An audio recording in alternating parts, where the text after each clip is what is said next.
Hello, hello, hello. I hope everyone is having a wonderful day today. Today is Thursday, January 19th, 2023.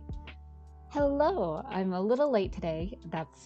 That's on me. I didn't really eat lunch, and as like sort of a routine before stream is I like to eat lunch and get a drink of water. But I ate breakfast a little late. That's on me. But I grabbed a quick lunch of cereal. Just it works. But I hope everyone is having a wonderful day. It's still gloomy and gray. Oh, it's actually raining. Oh. Welp. God, I'd give anything for just snow. Like, I'm so tired of the skies being just gray and gloomy. Like, day in and day out. Like, oh, if it's a sunny day, oh, it'll be sunny for like an hour or two, and then it's back to gray. And it sucks. Man. Hopefully it's sunny wherever you guys are. But today we're going to be continuing to write because I am super close to finishing our new war rewrite. And then I think playing some Warframe. I played some this morning, so I got like some Nightwave acts done. Like they were pretty repetitive, so it was good. Let me change the music then. I noticed the last VOD music was super, super quiet, so I hope to fix that today. Okay, it seems a little loud. I'm just gonna do a quick check, make sure it's not too bad.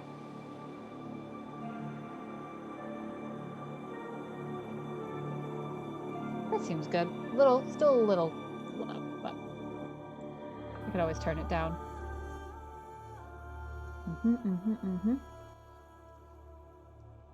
Okay, this seems good. Let me get to our scene, which I don't have my tab open, which it should be working now.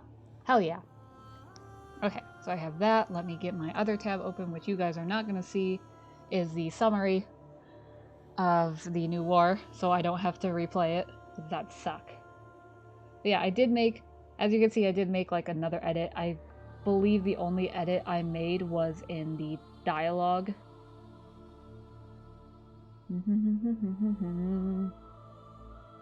Yeah, because I literally changed this. I added once a queen. Like, that's it. But yeah, we're going to be continuing on with this. We are nearly done. It currently is at 3,576 words, which I double checked on like, oh, this feels like it could be my longest like piece of writing ever. Well, like, not for school, because I think I have a paper that's longer. But regardless, like of free writing for myself, this would be the longest. It is not, because I have another like book idea I was working on and off for a good like 5 years, and that's 5,000 words. So it's like 5,100. So if this passes it, this will officially be my longest work. Like, damn. So if you are here, we are working, or if you haven't seen the VOD, I have been working on a rewrite for the new war.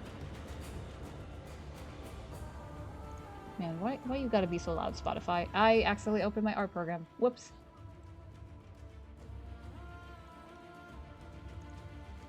But we are working on a rewrite for the new war. Not complete rewrite, but it's a thing of, like, for me, the new war knocks it out of the park. There's just certain issues I have with, like, the story, and, like, the devs confirmed, like, oh, there was stuff cut out. So, for this, I'm adding scenes or changing things around just so it, like, flows more, like, there's more continuity for me. Like, I'm fixing the holes.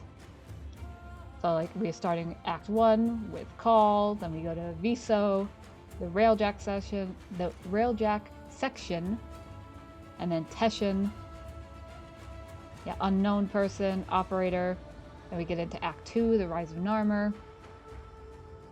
So this is with the Drifter, Drifter's Camp, Stolen Plates, Enemy of Enemies, Temporal Axioms with the Classroom Scene, the Wild Hunt, so getting the first Archon Shard, getting back on the Zeramin with the Operator, then the second Archon Shard, and then, so like this all happens basically the same way as the quest. Really no changes except for, like, oh, I'd add a line.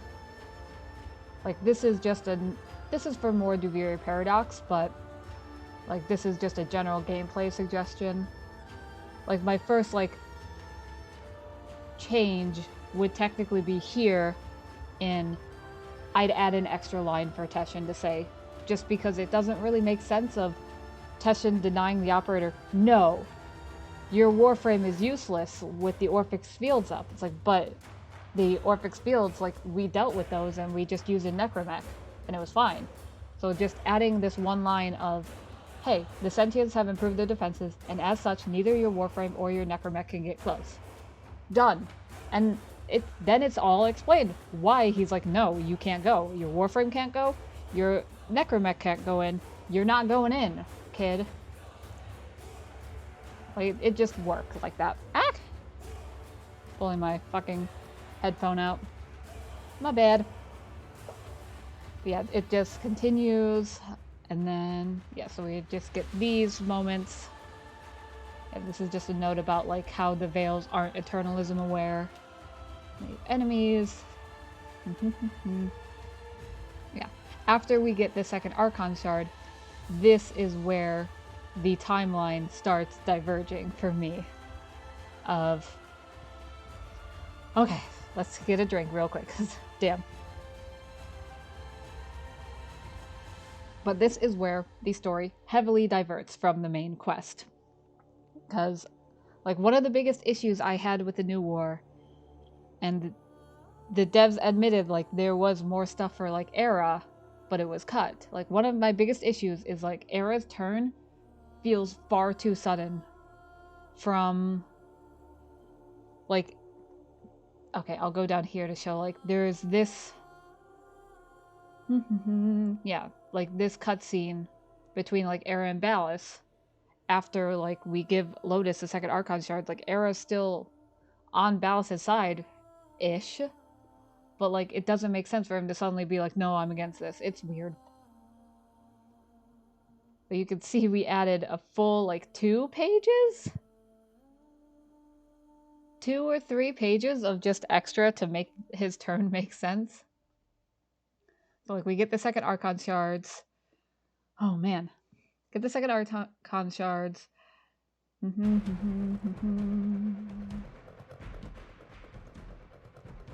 Okay. I'm just trying to make sure the music isn't too loud. So we cut to after we get the second shard, we cut to the throne room. So, like, we get an extra scene there. Era enters a room beside him. Ballas is fucking pissed. He has heard news of the demise of the 2 Archons. And Era attempts to appease his anger by telling him, like, what he's learned. So basically Ballas and Era know what the Drifter and Hunhow are trying to do, which is good. And, like, this scene, really important to have, of just Ballas, he's mad. Like, anything he was to report upon. Like, 2 dead Archons isn't worth a single mention. Really now. Looks like the creations modeled their creator this time. All failures. Era going like, what does it matter? We know what they're trying to do. We can prevent them how? Send the final Archon after them to meet the same fate? No, I don't think so. Yeah, what do you have in mind? Or it's like, what do you have planned to stop this threat? Yeah, what do you have planned to stop this threat? What do you have planned? What? No. What do you have planned to do? What do you have planned? What have you planned to stop this threat? What plans oh man. Plans do you have? Okay, to make Google get off my ass about that, like, grammar. What plans do you have to stop this threat against your great empire? So that first, like, moment where Era starts, like, reflecting, like, this isn't his empire, Ballas's.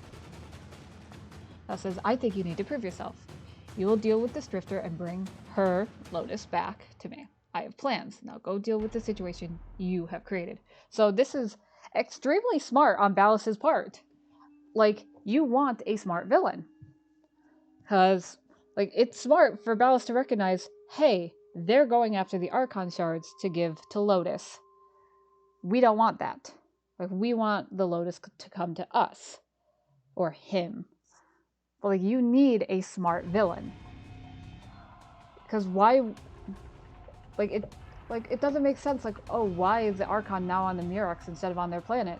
So, like, in this scene, we get, like, that inference, or it's implied, like, I'm not, like, Ballas is, like, he's planning of, like, do not send the Archon after them, like, bring the Archon, like, close to us on the Murex so we can watch over them. Like, it's smart. It's a smart plan of Drifter and Hunhow are going after the shards. Okay, we'll keep the last Archon shard close to us. So that way, if they want it, they have to come to us. And it'll be on our terms, our playing field, that this fight happens. Like, that's extremely smart. And, like, you want your villains to be smart. Like, if you have a villain who's, like, just constantly fumbling and making mistakes left and right, and, like, oh, this is a bad plan, this is a bad plan, and, like, none of their plans ever work against, like, your protagonist, then it's a very fucking weak antagonist, and you start to wonder, well, how did they get that power? How did they get, like, an upper edge on the protagonist in the first place? So, like, you gotta have these moments where the antagonist is smart of, hey, I'm not gonna send the Archon, like, we're not gonna send the Archon out. The Archon's gonna come to, like, we're gonna get the Archon to us. And then Ballas thinking of, how about this? I send Era, and either Era kills the Drifter, that's the problem dealt with, or the Drifter kills Era. Either way, the one less headache.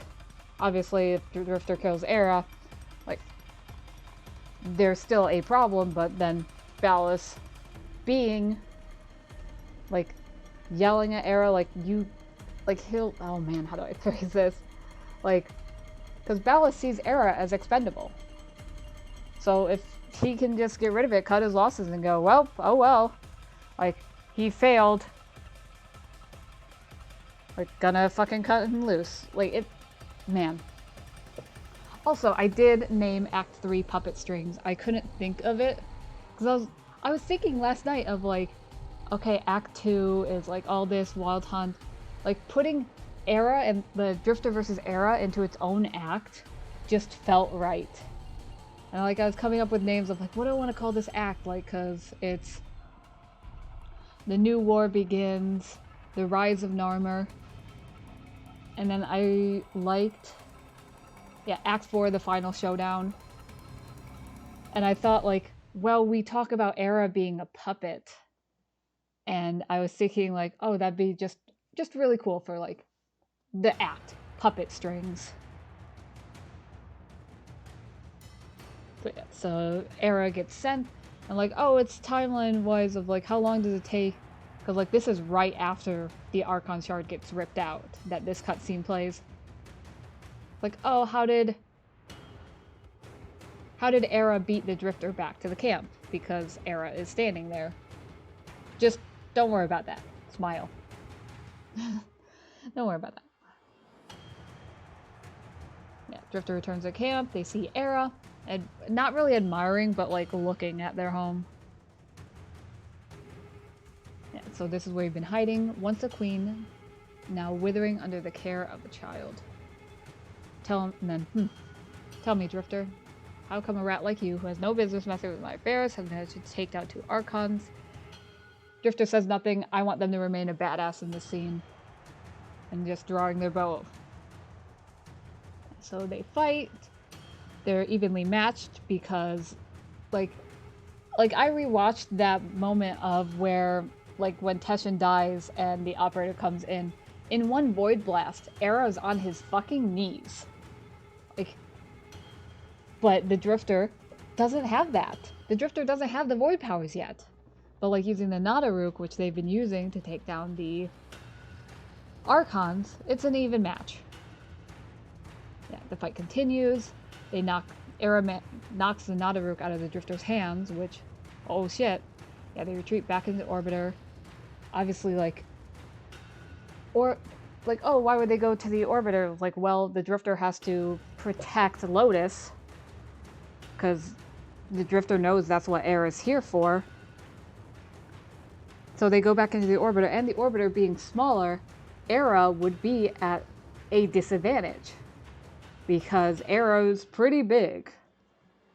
So, like, it's sort of a tactical retreat of knowing the playing field of the Drifters at a disadvantage because they no longer have the Nadaruk, but they can use their brain and think, well, if I'm at a disadvantage, I want a disadvantage on him.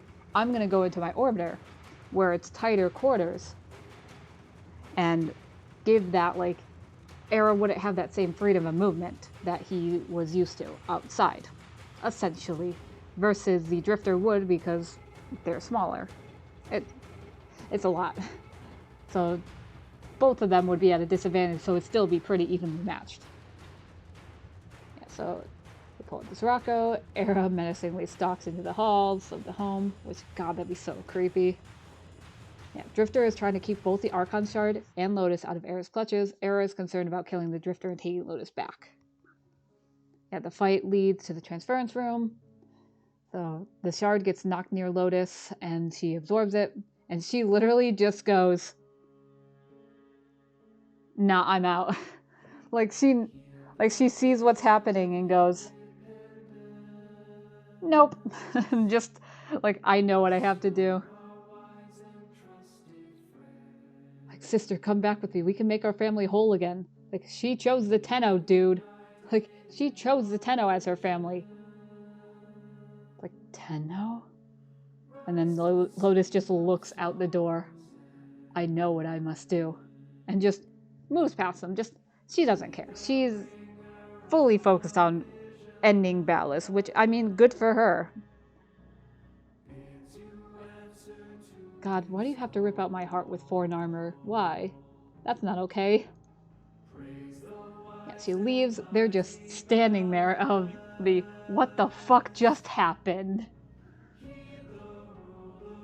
And then Era just is whispering to himself, like, I can't go back empty-handed. But maybe I don't have to. Because if Lotus returns herself, like, Lotus is going to Ballas anyway. But if Lotus returns herself, it's like, Era, like, Ballas can say, like, you didn't do anything. You didn't cause this. Like, Era, like, Ballas would spin it in a way that's like, she came back to me willingly. I don't need you anymore because I have her, sort of thing. But, like, Era in this moment is looking for a win. Like, maybe I don't have to go back empty-handed if I kill the thing that's been a pain in the side of our fucking empire. Yeah, so while the Drifter is still stunned and exhausted from fighting an Archon and him back to back, so it's like they're evenly matched, the Drifter is still fucking tired. They just fought an Archon. And then, like, fighting Era. Like, fuck. Like, that would, oh man. So, like, Ortis, seeing this while he was hiding, sees his opportunity, tries to save them.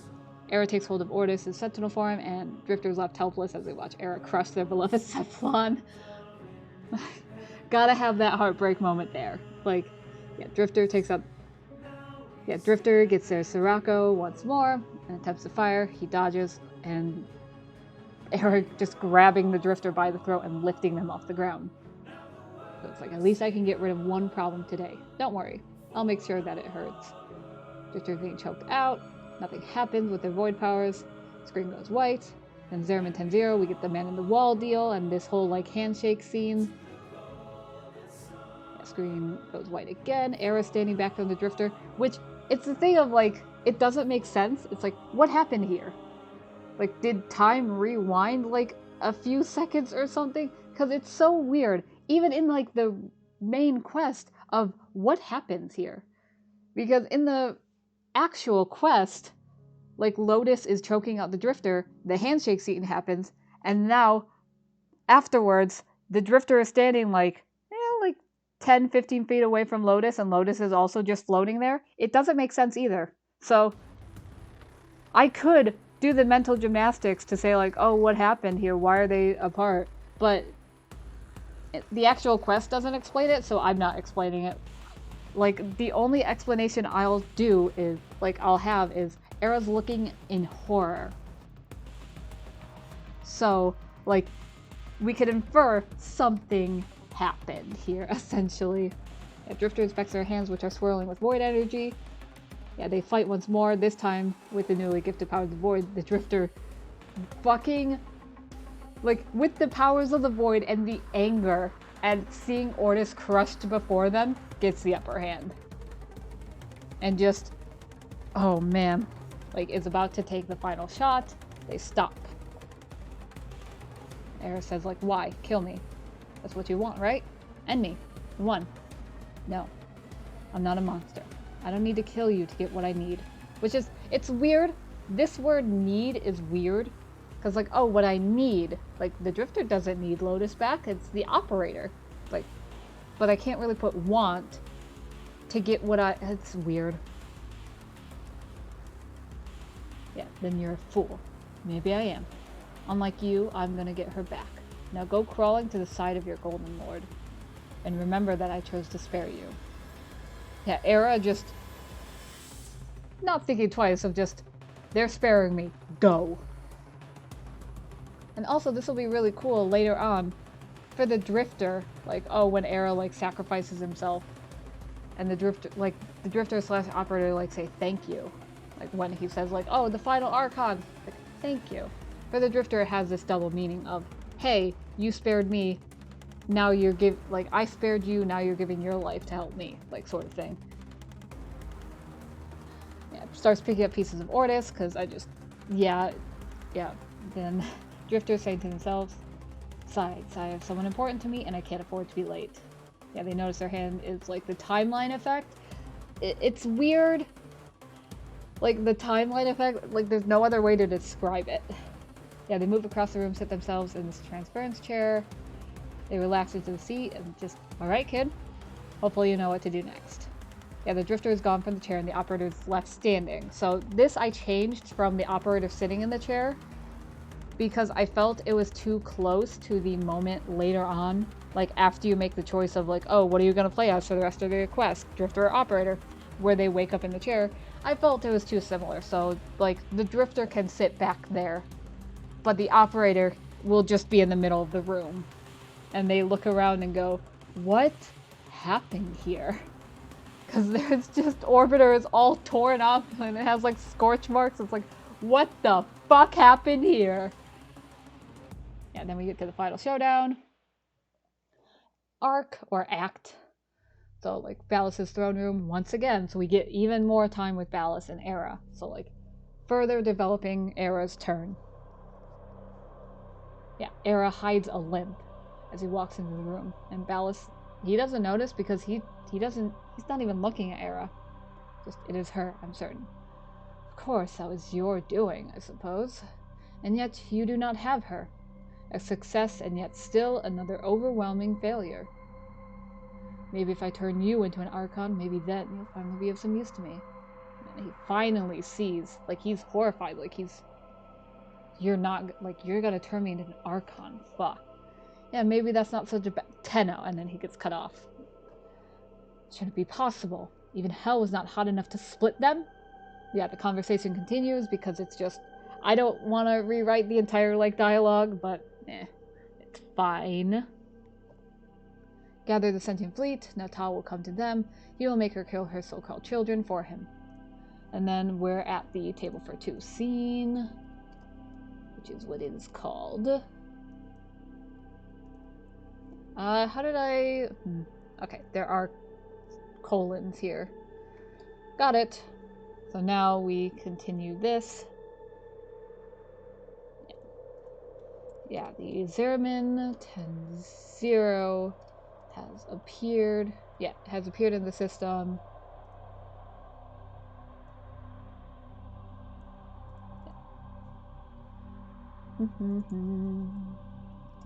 Make their way through the dimly lit and void radiated, void infested halls. Yeah, they pick up a globe light. Yep. The operator reaches the classroom where they pick up a globe light.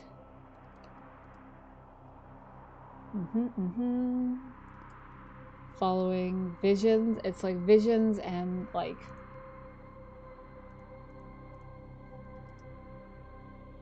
and whistling. Drifter, they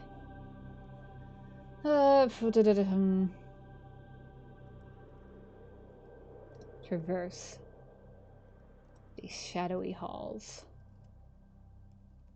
of their past.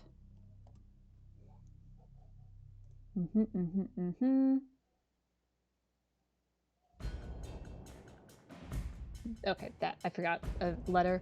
There we go. Okay. So like, yeah, it's gonna be weird because we're sort of transitioning back to the summary. So like up here we had like, oh, just summarizing, and then as I needed like the scenes, I had to switch to like more of like dialogue and then like scene writing. But now we're switching back to the paragraphs. Operator arrives at their dormizone, at a dormizone. And once inside, they see a picture of their family sitting down at the table. The operator is greeted by the drifter. And then the drifter really is just explaining like, yeah, I'm you, but I didn't get rescued off this shit. Sort of thing. It's, God, this confused. Yeah, the drifter does not explain how they managed to leave the void and replace the operator, how they recovered Lotus's body, how they knew what to do, but hopefully this should all be explained in Duviri.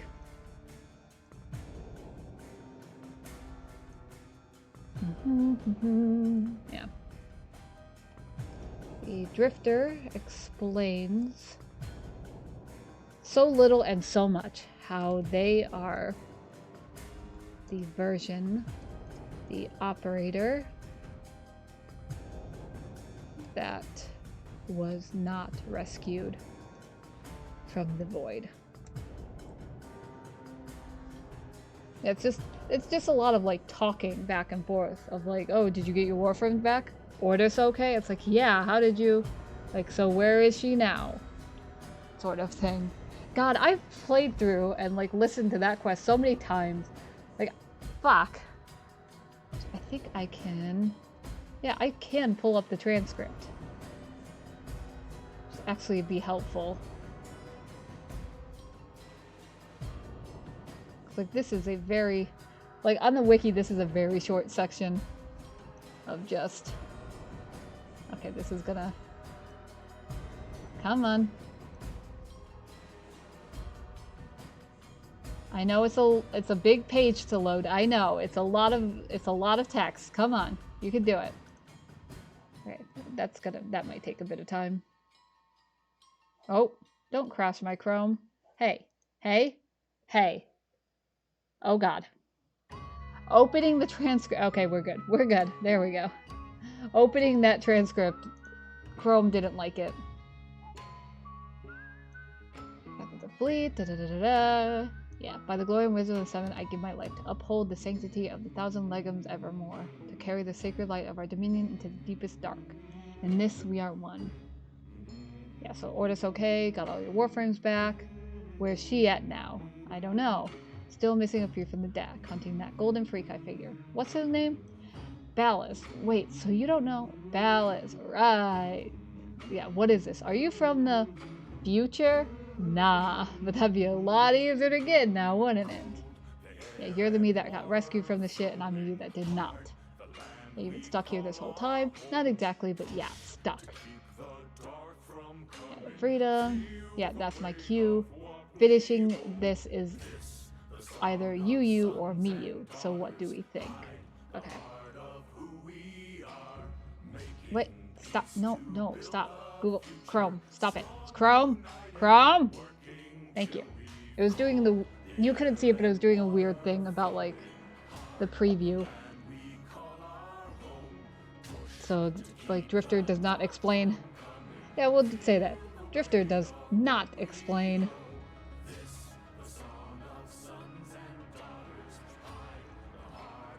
how they switched places, why they helped Lotus.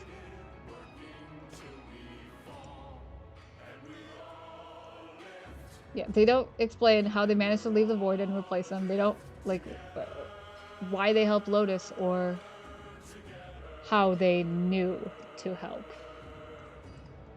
Operator. Like, hope, and I'll say, like, hopefully this will be explained. Hopefully this will be explained with the Duviri paradox. Docs. Okay. Drifter's like, that's my cue. Alright. Okay, so.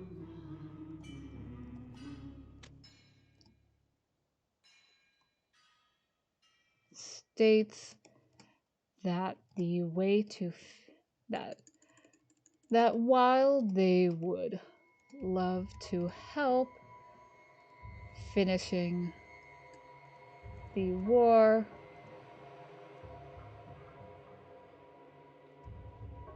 will be up to one of them. Then the choice happens. Yeah, finishing the war will have to be up to one of them. So, like, obviously, dialogue wouldn't change much here. Like Drifter says, yeah, while they would love to help, finishing the war will have to be up to one of them. Then the player makes the choice between finishing the quest as the operator or the drifter. Both options are valid. I went, for my playthrough, I went with the operator because it was like, well, the operator started this fight, the operator is going to finish, sort of thing. But then my second playthrough, when like we were able to play it again, no, that's a lie.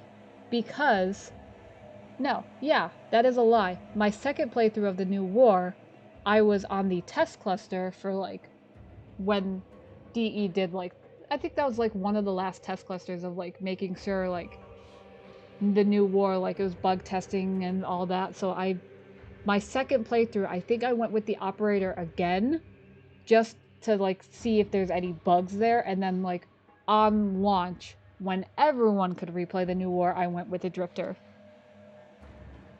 But yeah, that's that scene. Yeah, so just the fun like, oh, Drifter explains like eternalism, how they're related. Drifter does not explain all this. Like, god damn it. Yeah, the choice, Drifter versus operator. Yeah, the just choice is purely cosmetic. There's some fun like dialogues and like visuals.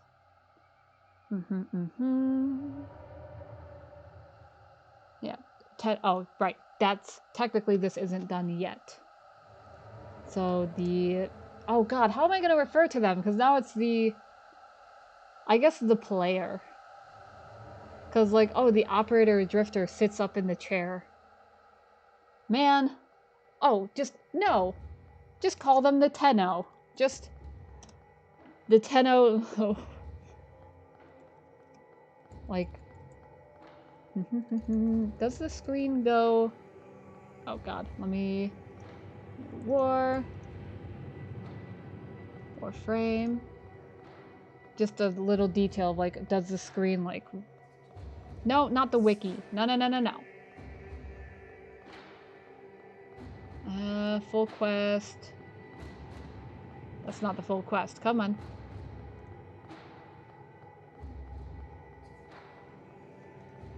Just really quickly making sure. God, this is so far away. This is when we get our Warframe back. So I'm a little ahead. Oh, it just goes to like loading screen. Okay, it literally goes to a loading screen. Okay, so that's fair. This is requested Operative Drifter, the chosen Tenno then is revealed in the orbiter, in the transference chair as it opens, and the orbiter is now fixed. Man, God, it's so fun. Just oh man, imagine if you choose the Drifter, and like with my edits where like Era versus the Drifter in the orbiter, like just afterwards the Drifter looking around of, huh, they cleaned up this place nicely, or some such shit. Hey, yeah.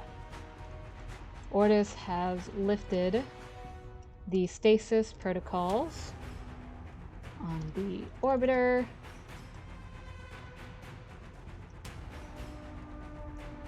Stasis and Exodus protocols technically, but and we'll just say stasis.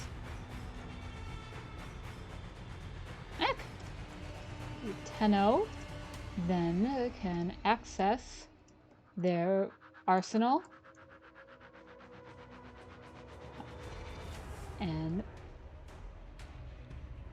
and equipment.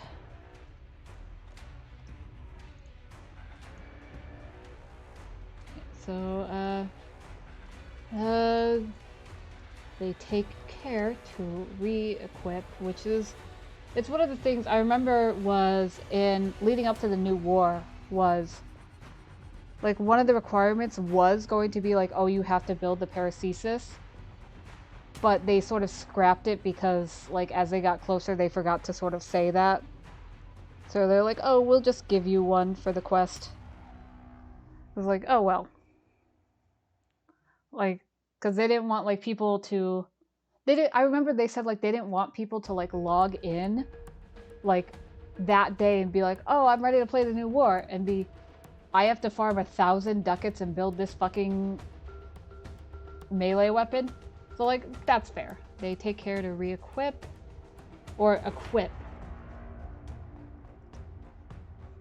a rebuilt paracesis. Paracesis, not the one that Ballas fucking stole. A rebuilt paracesis. Yeah, so they basically go around the orbiter making sure everything's fine, and then using the Lotus's helmet, the Tenno sees where she is headed to. So Lotus is heading to Cetus to commandeer a Murax, which honestly, fucking cool.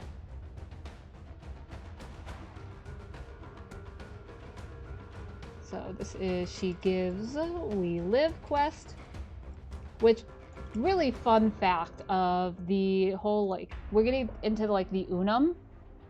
Real fun fact about the Unum, I think it was like 2019 or like, I think it was like 2019-ish.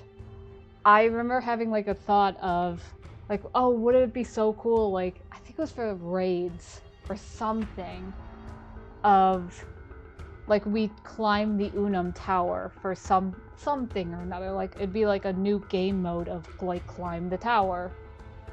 Like I don't know. Like maybe it would have been like a roguelike or roguelite where each time you go up the tower it's different. I don't know. But it was so cool, like getting to the new war and being like, we're climbing the Unum. Holy fuck. Which also, that sort of like foreshadowing, I guess? Or like, the fucking gift of prophecy that Apollo has. I know it fucking carried over with. Oh my god, let me see if I want to like show this off because it was so good. I was so happy with how I got this. That is not the right document. Nope. But it was like my favorite prediction. It was my favorite day. Did I rename the document? I might have. Did I rename it? Where is it? Where is it? Where is it? Where is it? Google Docs, you are failing me. Where is it? Seasons of Warframe. Okay, it starts with a T. Sure. Let's load this in. But I'm not going to open the version history, but actually I will, but I'll do it off screen because I don't want my name to be showing. So we're good there. Like, I started this document August 11th, 2019. So let me put that back. So it's into the void, now me girls put that back. So this, I started this document like August 17th or August 11th, 2019. That I had the random thought of, I feel like the Warframe story follows a seasonal cycle. And like this was sort of my document of like how it makes sense of like, oh, fall, winter, spring, summer, like following the cycle. Like summer is new war. And then I had an alternative thing. Theory Era is actually Hun Hao. This was wrong. I don't remember why I thought this or something.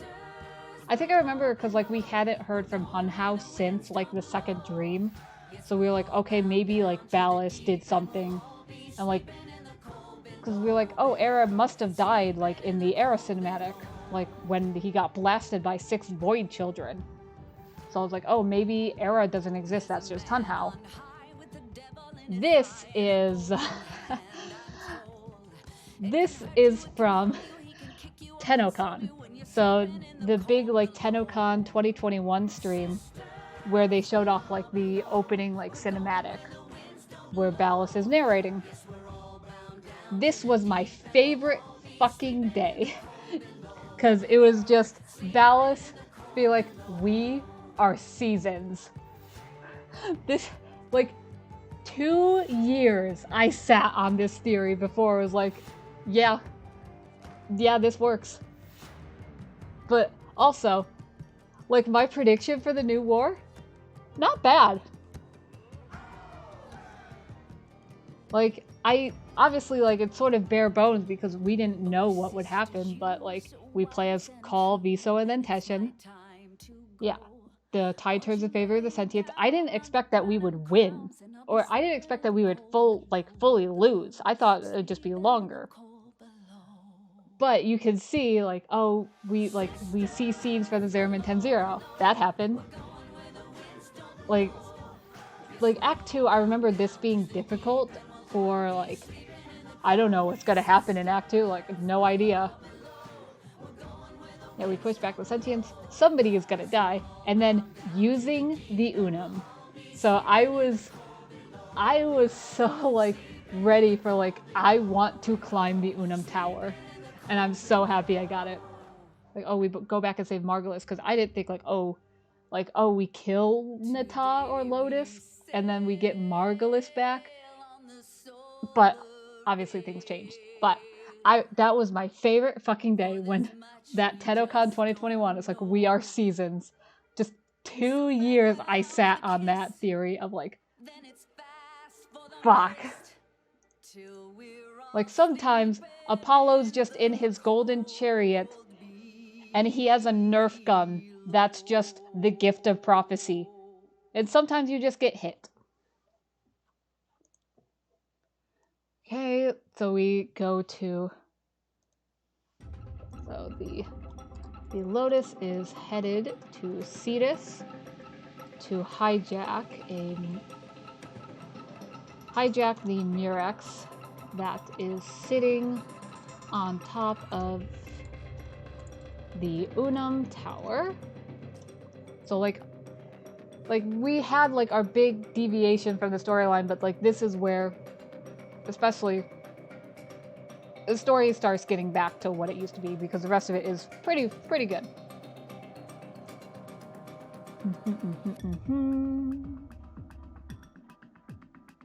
Yeah, the Tenno, yeah.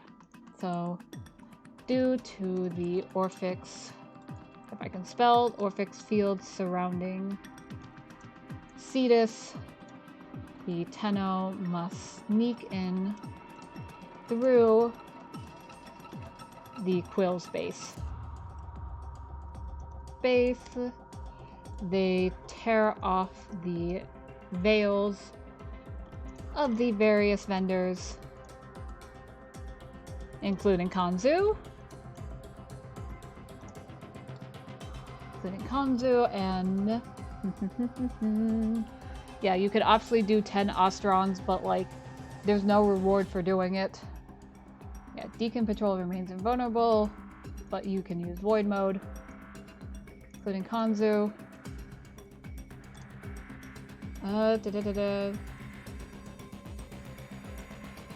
So, including Kanzu. Kanzu guides the Tenno to take a blimp up to the Unum Tower.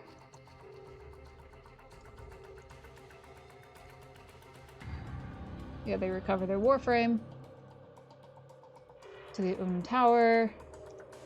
Once there, they can use their Warframe once more. So, using their void power, using their void powers, the Tenno reactivates or activates. More activates than reactivate. Activates reactive crystals around the different levels of the Unum, bringing her back. Well, not bringing her back to life, but giving her strength again.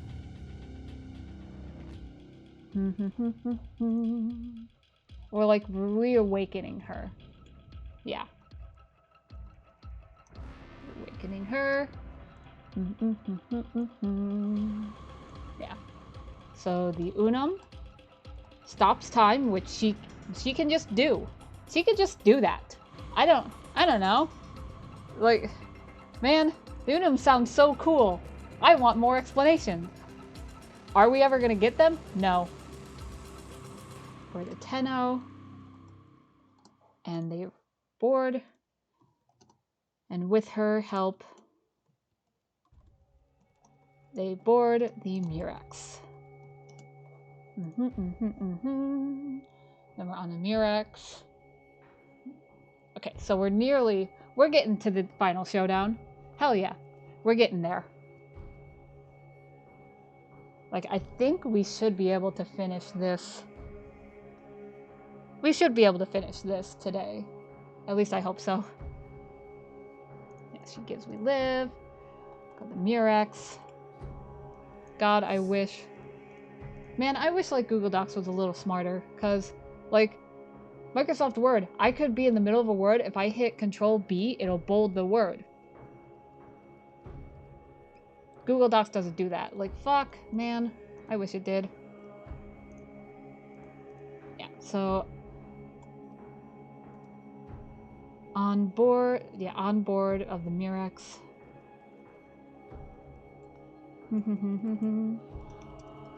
Murex, the Lotus is fighting off sentience.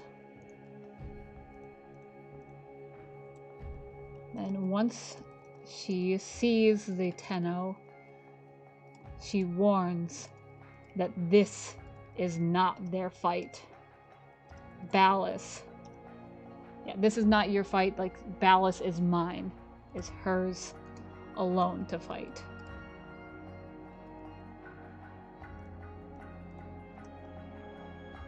Oh, I love Ghosts of Void.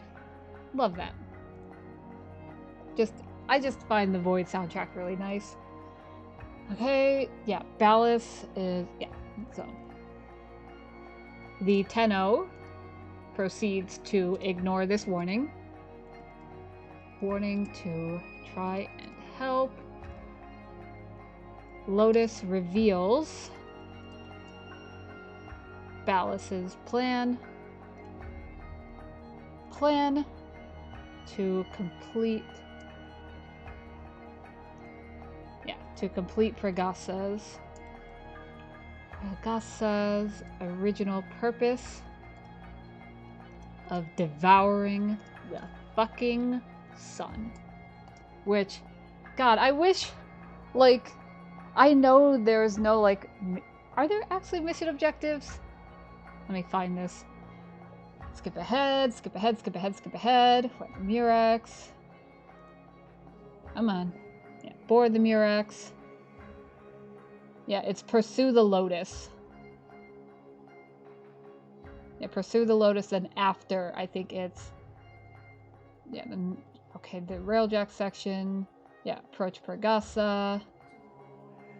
Come on. Yeah, follow Era. Come on. Yeah, there's not really a moment where we get the objective marker, because it's so funny in the second dream where it just turns to, like, oh, normal objectives in the game of like, oh, get the capture target, defend the objective, whatever. And then just getting to the second dream and it's protect the moon. Like, they missed out. I wanted at least once, like, for there to be the objective, like, especially after this, of protect the sun. Just, it's so out of left field, but it's so Warframe. Like, full circle, second dream, protect the moon. Okay, now what do we have to do for the new war? Protect the sun. Like, what the fuck? Yeah. Lotus attacks the Tenno. Yeah, the Tenno are knocked out of the Murex. But are picked up by Sai. Yeah, for devouring the fucking sun. The Lotus attacks the Tenno. And they are knocked out of the Railjack, not out of the Murex, my bad. Murex,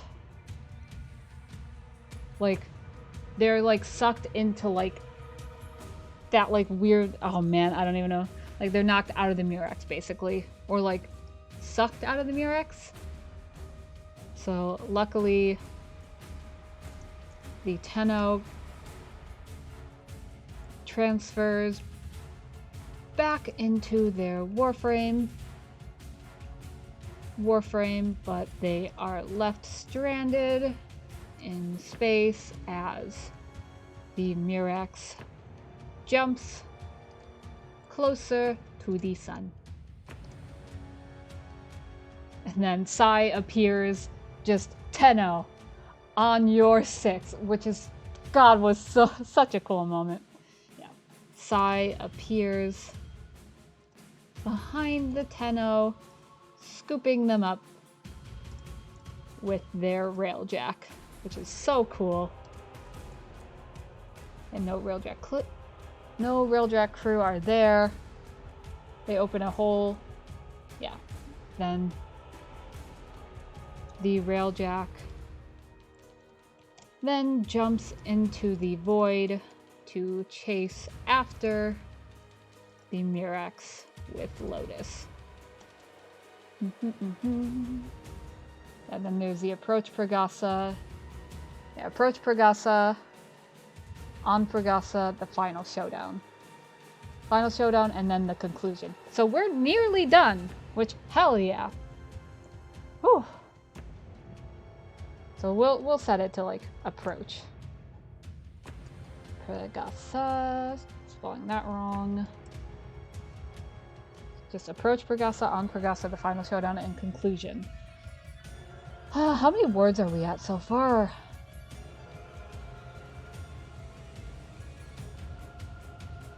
$440. How many words total? I didn't see. 3,999. Fuck. So maybe not 5,000. But who knows? I'm on the wrong. There it is. So the Railjack emerges from the void near the sun.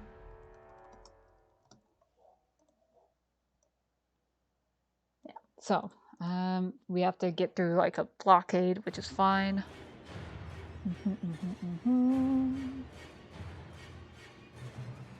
So, alright. The Railjack has to hide in the shadows of the sentient fleet's wreckage.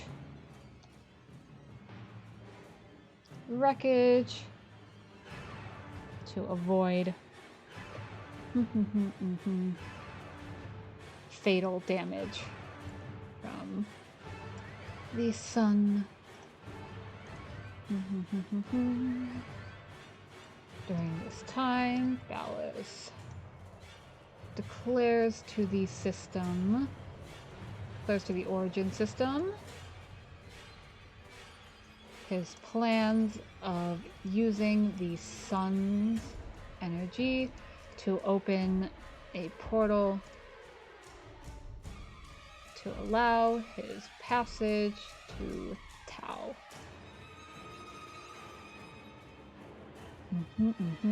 Yeah, sacrificing. So Ballas is sacrificing his empire, his Narmer empire. If I can fucking spell. Empire. Why?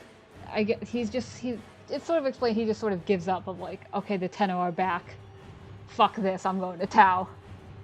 Plus, it is like his biggest, Narmer empire to achieve the failed goal. Like the one thing that he's never been able to do is go to Tau.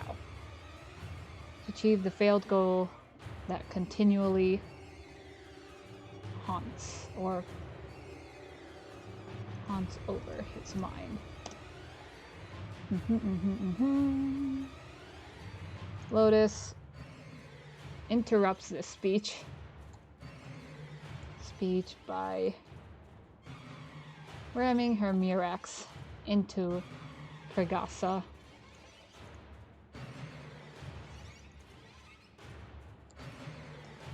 This leads to a shockwave.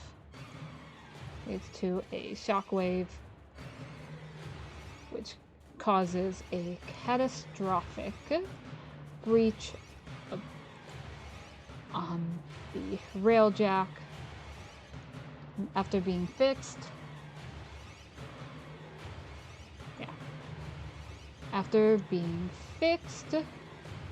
and the Railjack, God, I can't spell, gets close enough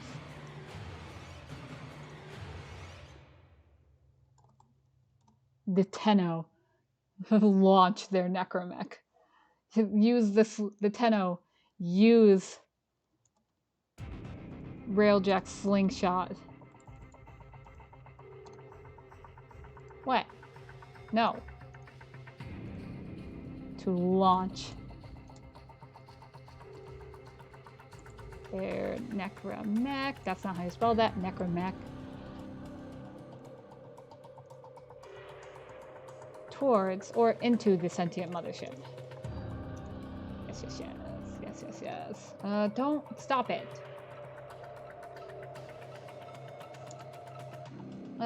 This doesn't make sense. Approaching Pregassa, then on Pregassa. Okay. Make this bold. Yeah, the Necromech is confronted. Also one of the coolest sequences of the Necromech flying in through the fucking window. Yeah, so the demolishes its way into the ship, where they are confronted with a Typhulist. This sentient is quickly... Oh, no. Yeah, before The mech can fire.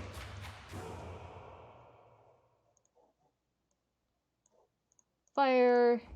The sentient is destroyed by Era, who seeing that his father was right, offers a truce. So now we get to the moment where it's like, after all this setup, Era's turn is more believable. Of man, because like second Archon, he's still like the second Archon. He's still saying like, we brought peace to the galaxy. Like Narmer is great. Like you just can't see our vision. And then suddenly like, oh, he's like a few mean words from Ballast, and now he's, yeah, this is fucked up. Like this is where we get to see we get extra scenes of like Ballast ripping into them. So like we get this scene here that I wrote. So like, and then Drifter versus Era, where Era does realize like he is a puppet. He starts seeing like he's expendable. Like, so we get this scene. Like, oh, the Drifter spares Era. So why does Era help the Drifters or the Tenno now? Well, they spared him, so he's gonna help. And man, yeah, he sees that as like, and then Era, not Era, but Ballast threatening Era, like, maybe you wouldn't be so useless if I turned you into an Archon. Like, he starts realizing he's just a puppet. He's expendable in Ballast's eyes. And then afterwards, like, hearing the speech, like, he realizes we're all expendable. Like, Ballast doesn't care about any of the sentience. He saw us as a tool for victory. Which, yeah. Like, man. Yeah, Ballast's machinations will also doom the sentience. Offers a truce. Yeah, Era leads the Tenno through the ship. Yeah, because Era at this point is like, he was like, my father was right. Like, my people, your people will all be like destroyed for one man's greed, essentially.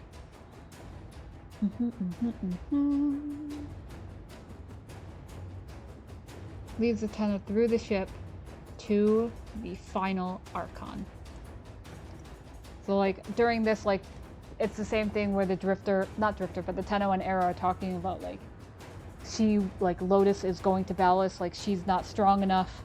It's like, well, she's not strong enough, but like that shard might have made the difference. Yeah, so leading them to the final Archon.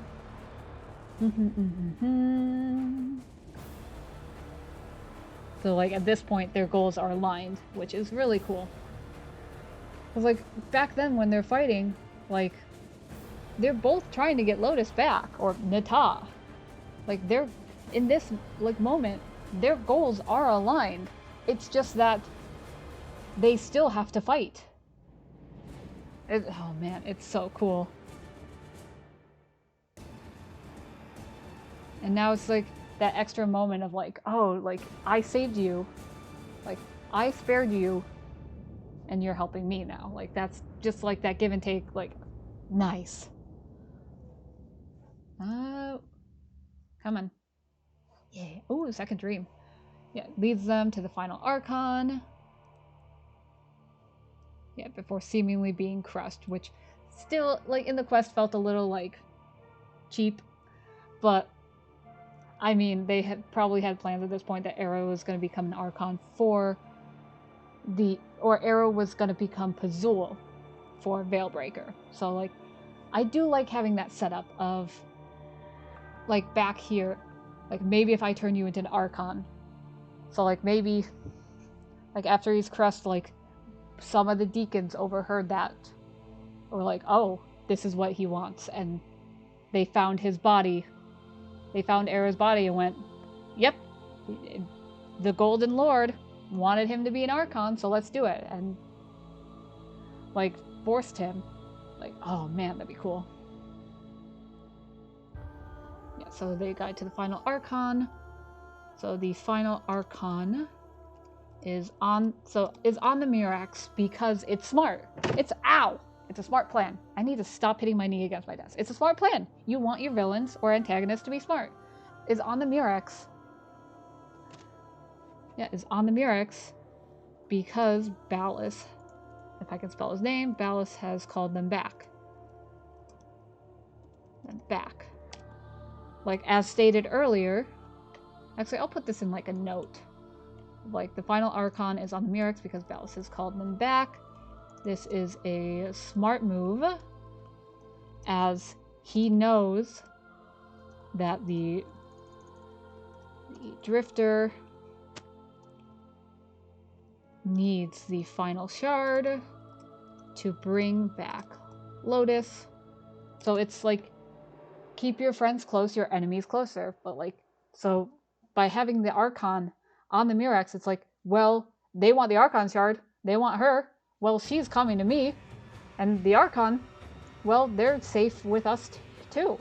Like say Lotus wasn't heading to Ballas, well, the Drifter was, basically say Lotus wasn't gonna head to fight Ballas at that moment. Say, like, oh, Era versus Drifter. The Drifter won, kills Era. It's like, oh fuck, like, that's, like, okay, Era's dealt with. Like, in the eyes of Ballas, Era's dealt with, he's gone, doesn't have to worry about that. But he still has to worry about the Drifter.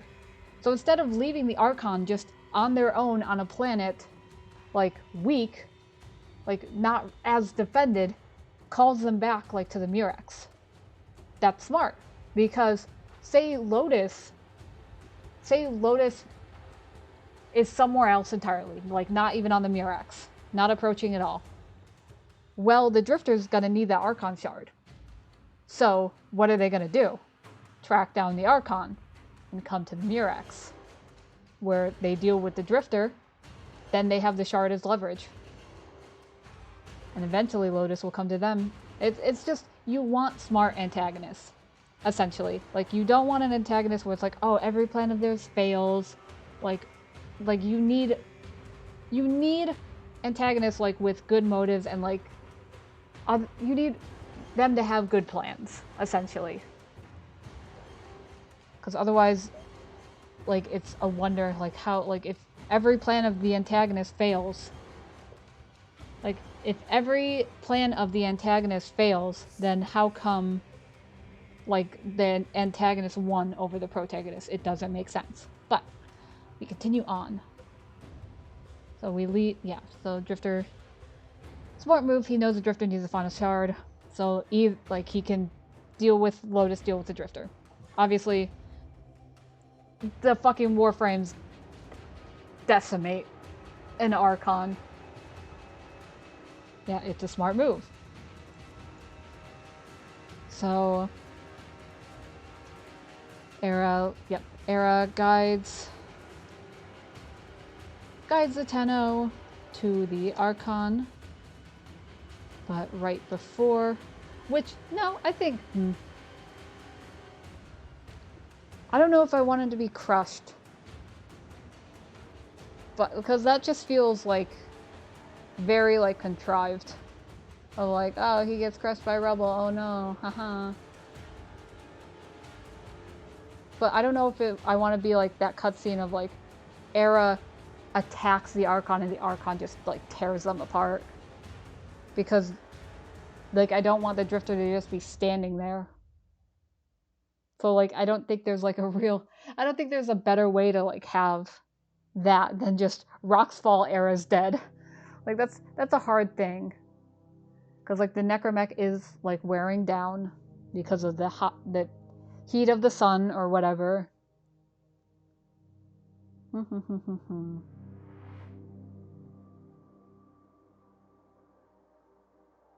that'd be difficult.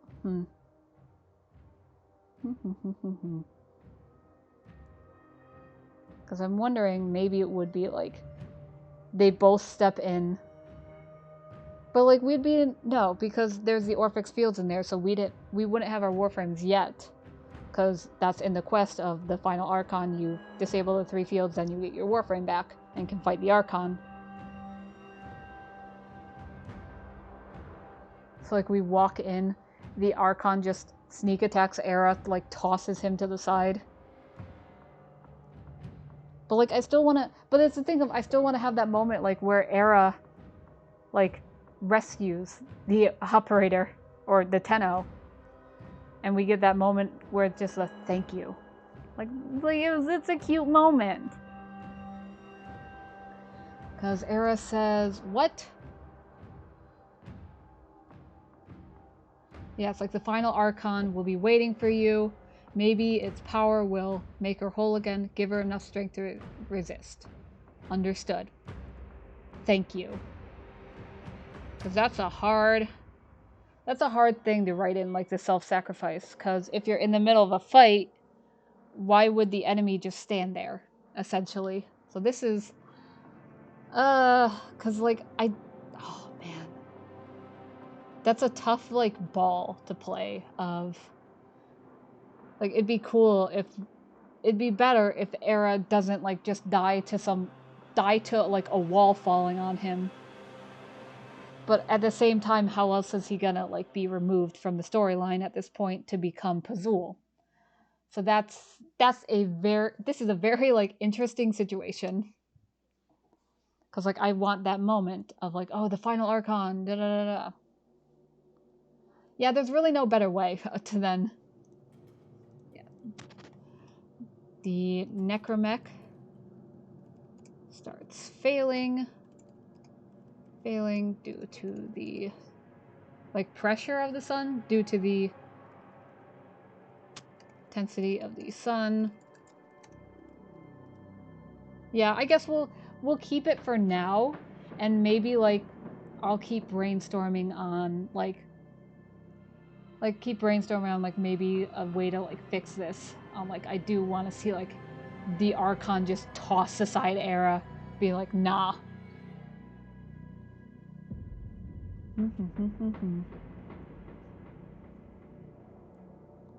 Maybe.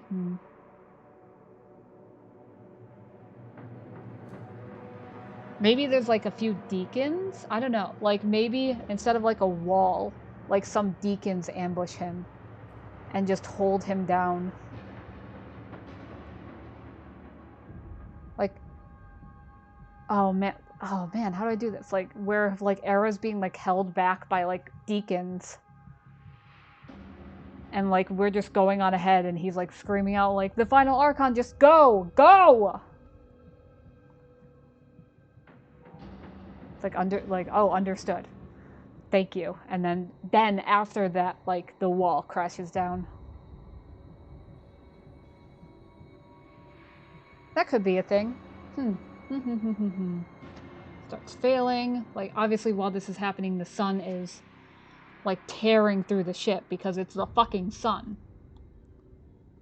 So failing.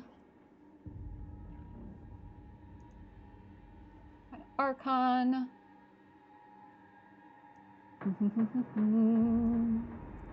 Yeah, the sun power is tearing the ship open.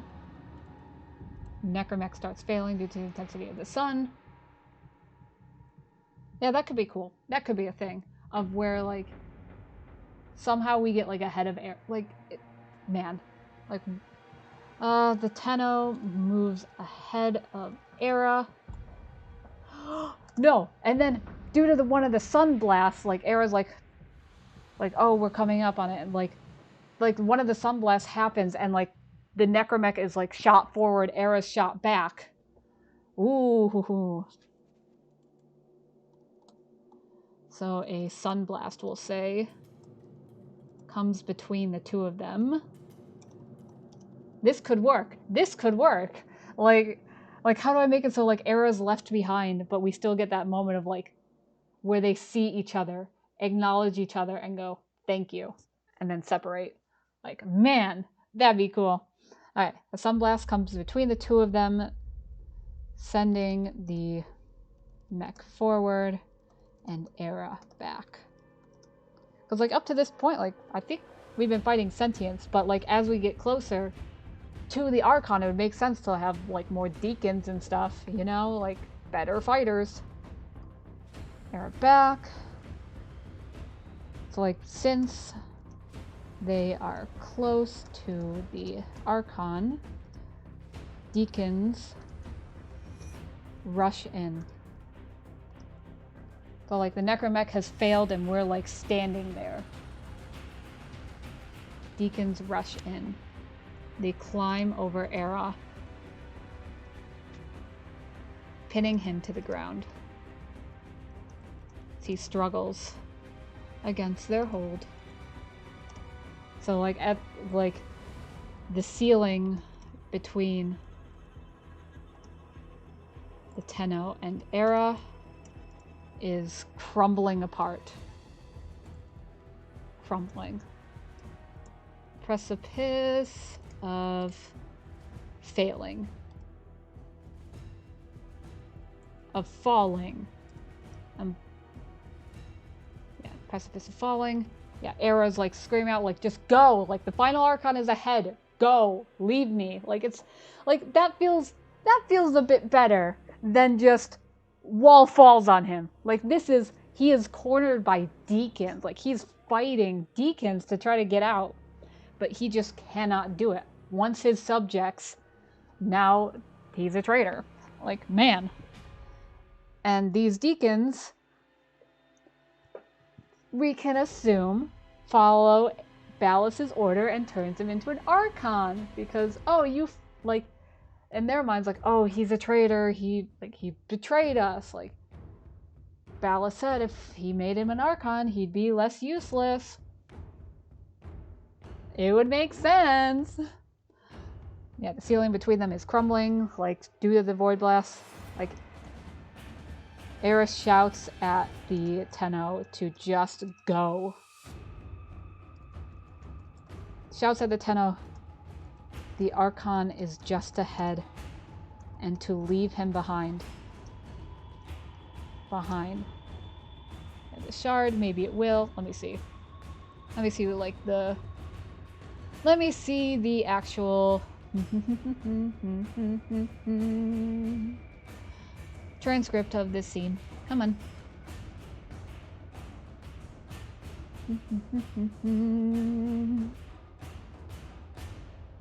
Come on, where is it? Yeah, my father's right, but it's too late. I cannot stop Balas. No one can. Soon my people, and yours too, will all be destroyed for the pride of one man. When the Lotus reaches him, he will make her his puppet. Together they will annihilate the sun. Let's see.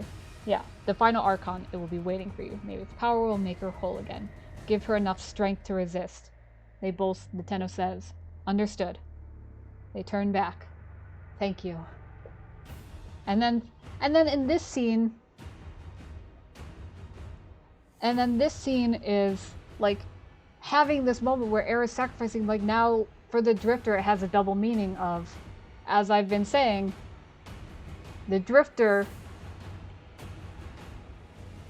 not saved, but the Drifter spared Era's sacrificing for the Drifter. So, like, for the Drifter, the thank you has a double meaning of, like, thank you for your help, thank you for, like, repaying your debt, I guess.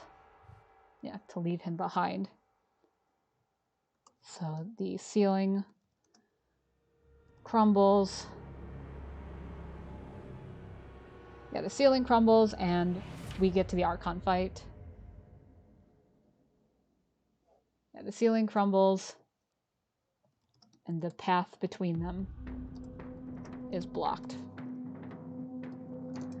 So I'm going to make another note here about what is this paragraph? Why are you like this? Thank you. I don't know why it was aligned like that. Weird. Okay, but this version, the deacons, so it makes sense because deacons would be, yeah, protecting the Archon. Fits better than, like, oh, we're just gonna have these sentient grunts. Like, we're gonna have sentient grunts and deacons. Fits fits. Like this feels better than just the wall crushing era. And then it can be inferred that the deacons, like following Valus's suggestion, take Era and turn him into the Archon. We later know as Pazul. So it can be inferred that the deacons, following Valus's suggestion, take Era and turn him into the Archon we later know as Pazul. So like that's just a little bit of continuity of like, well, how did Era like how? So like it's just that feels about right. So yeah, so the Tenno faces the third and final Archon on board Pregassa. They must disable, I can spell, disable Orphix fields. Yeah, 3 Orphix generators.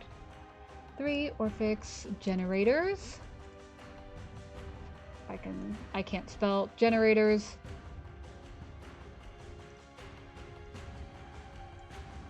Once dealt with, the Tenno can use their Warframe to take down the Archon and retrieve the final Archon shard needed to heal Lotus.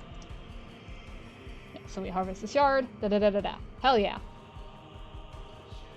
Ooh, okay. So this is, God, I do like that. I do like that we came up with this of like, how do I have this moment of like, I don't want like rocks to just fall, but also it doesn't make sense. We don't get that moment where the Tenno thanks Era for their help. If it's the Tenno and Era versus the Archon, we don't get that moment of sacrifice. I do like this as a little way of like, okay, we still get the sacrifice. Like, we still get the sacrifice, it's just deacons. So, like, oh man, like using the environment, like, as, like, oh man, do I love this. Like, just, and it sets up Veilbreaker, which is really nice. I really like that, of, instead of just rocks fall, Era's dead, I guess. Like, oh man. Like, now it makes sense of, like, deacons are rushing in because they're getting close to the Archon. Like, you wouldn't want to leave your, like, precious Archon in the hands of just sentient grunts. But it'd be, like, sentient grunts, deacons, like, you'd have this whole, like, security team. So, like, they climb over on Era. Yeah, so basically the Tenno and Era are moving. The Tenno moves ahead, and they're separated by a sunblast that tears through Pregassa. Tenno is sent forward where their like mech collapses for the final time. That way it feels a little better than in the story where the mech just suddenly stops working. But it makes more sense because now it's like, oh, this huge fucking blast of sun energy just fucking wrecked shit. Like, no wonder the Necromech is starting to fail, essentially. So like the Tenno is forced out of their Necromech and Era's like sent flying back. Like, deacons come in, they swarm Era, holding him down, and the Tenno would help, but the ceiling between them is very, very like precautious. It's dangerous, essentially. And like basically Era's saying like, go, the final Archon is ahead, like, you know what to do, bring her back. And the walls fall between them, and they're separated. And the Drifter, like, we get that moment where like, oh no, it would be cool. Wait a second. Is crumbling to leave them behind.